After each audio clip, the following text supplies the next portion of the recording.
108동 503호. 야, 이 개샹렬 새끼야, 돈 갚어. 최선덕 사장님, 돈 갚으세요. 남의 돈 고갔으면 갚아낼 거 아니야.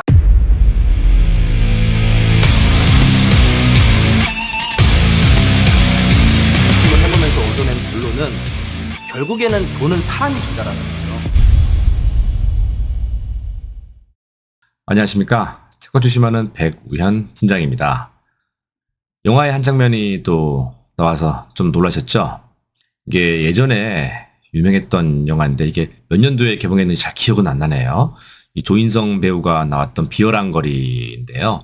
이 조인성이가 연기했던 역할이 건달이죠, 건달. 뭐 깡패 건달 뭐 이렇게 연기를 했는데, 그래서 이제 조인성이가 이 영화의 한 장면을 제가 발췌를 했는데, 이 장면이 채무자 상대로 돈을 받으러 가는 장면인데요. 채무자 거주지를 이렇게 방문해서 소리 지르면서 뭐 욕도 하고 이렇게 추심을 하는 장면이 좀 인상 깊게 제 머릿속에 남아서 제가 좀 이렇게 가지고 왔는데요. 보통 이제 저희 쪽에 의뢰되는 채권들 이렇게 보면 다 금전거래로 인해서 채권자가 매우 극심한 고통을 호소하고 있습니다. 그게 이제 경제적인 고통이든 아니면 정신적인 고통이든 이 고통 속에서 하루하루를 살아가고 계시는데요. 보통 이제 신용정보회사에 의뢰를 하시는 이 채권자들께서는 보통 이 신용정보회사에서 일하는 스타일을 이 영화에 나온 이 조인성 씨처럼 추심하는 스타일을 모두 다 원하고 있어요. 이게 무슨 말이냐면 당연히 이 법치국가에서 살아가는 이 대한민국 국민으로서 이 채권자는 당연히 합법적인 테두리 안에서 돈을 좀 받아야 되고요.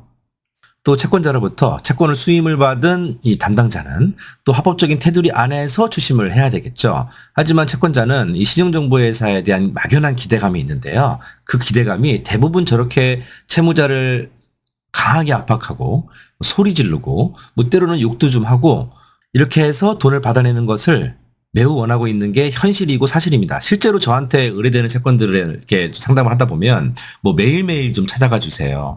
뭐 새벽에도 찾아가 주세요. 또 아니면 또 밤늦게 찾아가 주세요. 또 아니면 이 채권 채무 사실을 가족한테 좀 알려주세요. 이런 요청들이 들어오기도 하거든요. 근데 신용정보회사는 금융감독원의 감독 규제를 받고 있기 때문에 이런 불법적인 추심 행위들은 할 수 없다라고 제가 정중히 또 고절도 하고 또 웃으면서 이렇게 넘기기도 하는데요.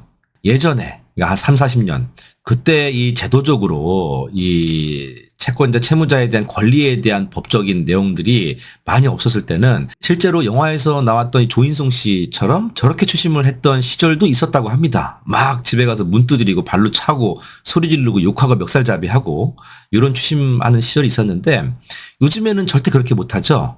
왜냐하면 우리가 저렇게 불법적으로 추심을 하게 되면 돈을 받는 것도 중요하지만 채권 추심의 가장 중요한 거는 의뢰를 한 채권자가 안 다쳐야 되고 또 추심을 대행하는 저도 안 다쳐야 되거든요. 그러니까 좀 안전하고 정확하게 하는 게 추심이 컨셉인데 저렇게 하면 너무 좀 위험하긴 하죠. 왜냐하면 채무자 입장에서는 어떻게 하겠습니까? 당장 고소하겠죠. 그죠? 그래서 추심이라는 것이 이렇게 강하게 압박하고 또 방문하고 법 조치하고 하는 것도 중요하지만 채권 추심의 가장 중요한 것은 제가 오늘 드리고 싶은 말씀인데요. 재산 조사. 우리가 채무자에 대해서 얼마나 많은 내용들을 알고 있는지가 채권 추심의 성공과 실패를 나누는데 가장 중요한 시대가 왔습니다. 지금은 이 정보가 아주 넘쳐나고 이렇게 인터넷이나 유튜브나 인스타그램만 봐도 채권 추심하는 방법이나 뭐 이런 정보들이 매우 많은 정보들이 이렇게 나오고 있거든요. 근데 우리가 채권 추심하는데 필요한 정보들은 뭐겠습니까? 뭐 당연히 중요하죠. 뭐 법 지식도 당연히 중요하고요. 또 이렇게 적극성도 중요하지만 가장 중요한 거는 우리가 채무자에 대해서 얼마나 많은 것을 알고 있느냐가 중요합니다. 그래서 신용정보회사에 추심을 의뢰하시게 되면 추심을 담당하는 담당자, 저 백 팀장은 가장 먼저 하는 게 뭐라 그랬죠? 재산조사를 먼저 하게 됩니다. 이 재산조사라고 하면 채무자가 어떤 부동산을 가지고 있는지, 또 직장은 다니고 있는지, 아니면 어떤 통장을 쓰는지, 어떤 카드를 쓰는지, 또 뭐 대출을 이용하고 있는 게 있는지, 또 연체 기록은 있는지, 또 소득 수준은 어느 정도가 되는지, 또 신용불량자가 됐던 적이 있었는지, 아니면 지금 채무불이행자로 등재가 돼 있는 게 있는지, 이런 아주 종합적인 이 신용 상태에 대해서 저희가 채권 추심을 수임받고 한 일주일 정도 안에 이 기록을 확보하게 되고요. 이 확보된 채무자에 대한 조사 기록을 가지고 채무자에 대한 추심 컨셉을 짜게 되는데요. 제가 오늘 말씀드리고 싶은 거는 이 신용조사 또 법원으로 하는 재산 명시보다 더 중요한 조사가 있습니다. 그게 제가 오늘 말씀드리고 싶은 현장에서 알아낼 수 있는, 현장에서 알아낸다는 거는 저 담당자가 추심을 진행하면서 채무자 상대로 추심을 진행하면서 채무자 집에도 방문해보고요. 또 채무자 직장에도 방문해보고 또 사업체도 방문해보고 하면서 조사할 수 있는 정보들. 이게 어떤 내용이냐면 저한테 추심을 의뢰하시게 된다라고 하면 제가 어떤 말씀을 드렸죠? 전 무조건 방문한다고 말씀드렸지 않습니까? 채무자 거주지에 방문해서 제가 이렇게 사진도 좀 찍어 오고요. 그죠? 또 채무자랑 이렇게 대화하는 과정 속에서 녹취도 따오고 이러면서 제가 얻어낼 수 있는 정보들이 굉장히 많거든요. 그래서 처음에 채권자가 저한테 의뢰했을 때 이런 말씀들을 많이 하세요. 아, 채무자 완전 신용불량자고 자기 앞으로 아무것도 없습니다. 이거부터 못 받아내요, 백 팀장님. 제가 수수료 왕창 드릴 테니까 한번 해보시겠어요? 라고 해서 저한테 계약을 했단 말이에요. 근데 신용조사했더니 아니나 다를까 연체가 너무나 많고 신용불량이 걸려있는 상황인 거예요. 그래서 제가 앞전에 유튜브 영상에 남겨놨지만 안 좋은 상황임에도 불구하고 채무자 자택에 방문해서 채무자의 가족을 만나서 연대보증인으로 입회시키고 또 채무자 가족과 면담을 하면서 변제금을 대리변제 받는 경우도 굉장히 많았거든요. 그래서 만약에 혹여 제가 재산명시에서 나오는 자료들이나 신용정보회사에서 조사하는 신용조사 데이터만으로 신용불량자라고 해서 이 채권을 포기했다고 한다 그러면 채권 훼손을 할 수 없었겠죠. 그래서 제가 오늘 이런 말씀을 왜 드리냐면 신용정보회사에서 신용조사 했더니 신용불량자라 그래서 너무 우울해하거나 낙담하실 필요가 없다는 말씀입니다. 또 반대로 또 변호사무실이나 이쪽에서 진행했던 재산명시에 진행했더니 채무자가 재산이 없다고 진술했어요. 그렇다고 하더라도 너무 낙담할 필요가 없다는 얘기입니다. 신용정보회사의 추심 의뢰를 선택하실 때 채권자께서 가장 먼저 고민하셔야 될 내용은 이겁니다. 내가 이 채권을 손에 꼭 쥐고 있었을 때 할 수 있는 것이 무엇인가를 고민하셔야 돼요. 내가 누군가한테 의뢰하지 않고 나 혼자 추심을 진행한다고 했을 때 내가 할 수 있는 것이 무엇인가라고 고민을 했을 때 많이 없는데 라고 만약에 판단이 되셨으면 이 일을 대신할 수 있는 사람을 찾아보기 시작해야 되는데요. 그래서 제가 말씀드렸다시피 뭐 변호사 집단도 있을 거고 또 법무사 집단도 있을 거고 또 일반인 또 깡패 건달들 또 아니면 저희 같은 신용정보회사 사람도 있을 거 아닙니까? 그중에서 채권자와 가장 어울리는 합법적인 테두리에서 적극적으로 잘할 수 있는 담당자를 선택하는 게 가장 중요하다고 말씀드렸잖아요. 그래서 앞전에 신용정보회사에서 추심 의뢰했을 때 조사하는 신용조사들은 뭐 고르신용정보, 세한, 세일, 솔로몬, SM 뭐 여러 가지 총 30개가 넘는 신용정보회사가 대한민국에 있는데요. 어느 신용정보회사에 의뢰하시더라도 다 동일한 정보를 얻어낼 수 있습니다. 그래서 예를 들어서 A 신용정보에 의뢰한 자료하고 B 신용정보회사에서 의뢰한 자료가 다를 수가 없다는 거예요. 왜냐하면 외부 신용평가기관에서 넘어오는 자료를 그대로 저희가 받아 쓰기 때문에 모든 신용정보회사는 동일한 신용조사의 결과를 받아봅니다. 하지만 제가 오늘 말씀드린 이 조사라는 부분들은 데이터상 나와 있는 조사 말고요. 담당자가 직접 채무자를 접촉해가면서 얻어낼 수 있는 정보들.